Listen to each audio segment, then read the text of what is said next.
Sloane, it's been a few days since the season ended for the Ds. As a coach, what were some of the main reflections that you found from our season? Yeah, I think, just reflecting on it, super proud of the group and what we were able to do. Obviously, round one, pretty exciting to beat Geelong down there. And then, obviously 4 rounds of games that didn't quite go our way. And obviously things just didn't flow the way that we had expected them to, but super proud of the group and the way we were able to turn our season around. I think, seeing some young players coming through and getting some consistent games, saw a lot of growth in them, and to see them playing their best footy in the final round was really exciting. So obviously the season didn't go the way that we would have loved it to, but super proud of the group and pretty excited to be looking forward to 2025 already. Yep, very exciting. Can you just talk us through what it was like to see the team be able to get through those challenging games and then, like you said, end the season on such a high, especially for Rewat?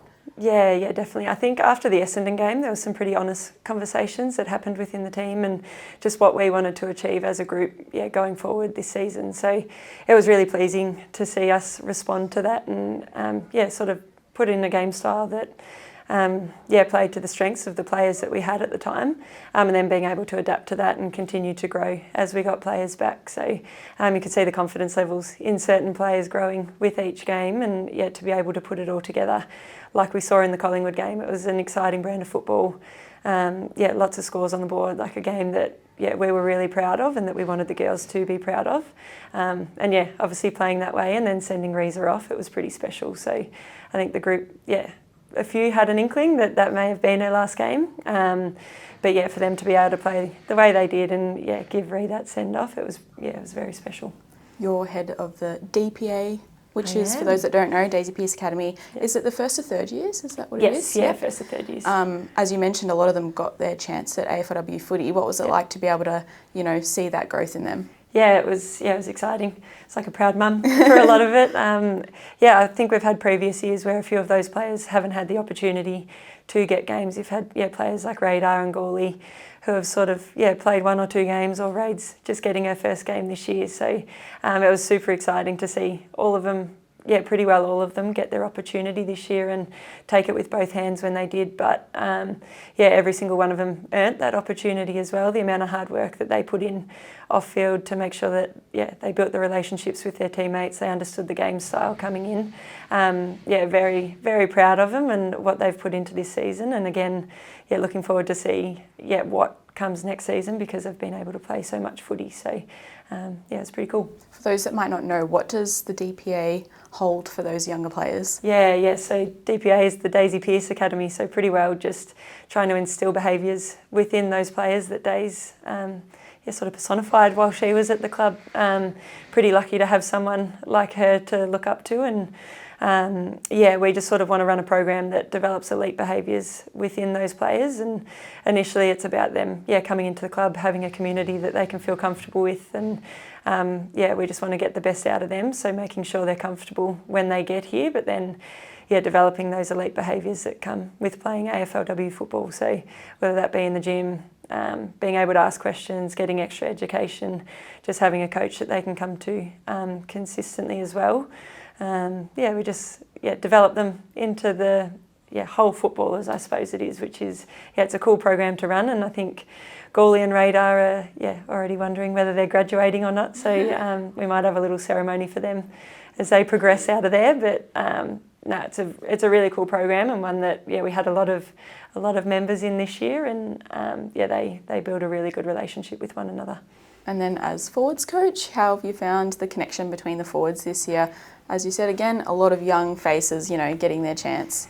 It was a different group to what probably anticipated it to be at the beginning of the year. But again, super proud of everyone that came through the forward line. There was a fair few people that got their opportunity to play there in the end as well. But I think you could see from round 6 onwards just the connection that we were able to build because of the predictability in the way the ball was coming forward. So players like Gawley knew exactly where they needed to be, and the only expectation on them was to compete at every opportunity. And it was really cool to see them starting to understand what their strengths were and to really play to those strengths. And Bano again, probably had a little bit of a slower start to the season, but her being able to find form in the back half of the year, it was something that, we were really proud of and pretty excited for what she will be able to do playing forward going into 2025. But super proud of the group. It gave a lot of leadership opportunities to players like Bano and Edo, and then the young girls just got opportunities to start playing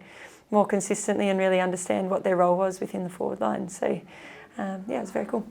Correct me if I'm wrong, but this is your first year being full-time at the Ds, is that right? Yes, it is, yeah. Talk us through what your role is now and how have you found, given all your love to the Ds? Yeah, I've absolutely loved it. So obviously, teacher in previous years, but this year being able to invest full-time here, it's been pretty life-changing. It's, I love being able to just, know what I'm doing here and not have to go back and forward and juggle everywhere. But I've sort of taken on a few roles. So forwards, assistant coach, head of development, so working with those first to third years in particular this year, but that'll continue to grow. And then working in recruiting as well. So sort of been a bit of a juggle within this building as well with the different roles. But the recruitment really helps with the development side of things, having watched those players play in their Coates League year and while they're under 18s, being able to see what their strengths and weaknesses are as they come into the program and building those relationships before they even start. I feel like that's had a really big impact in working with those players this year. But sort of a few different roles within the club, but they all sort of intertwine together as well. So it's been very cool. Doesn't quite feel like a job. Like I just love coming to work every day. So very lucky. Well, we've loved having you around all the time. You and Mick are kind of like the two ones we see around all the time. How's it been working so much more with him now?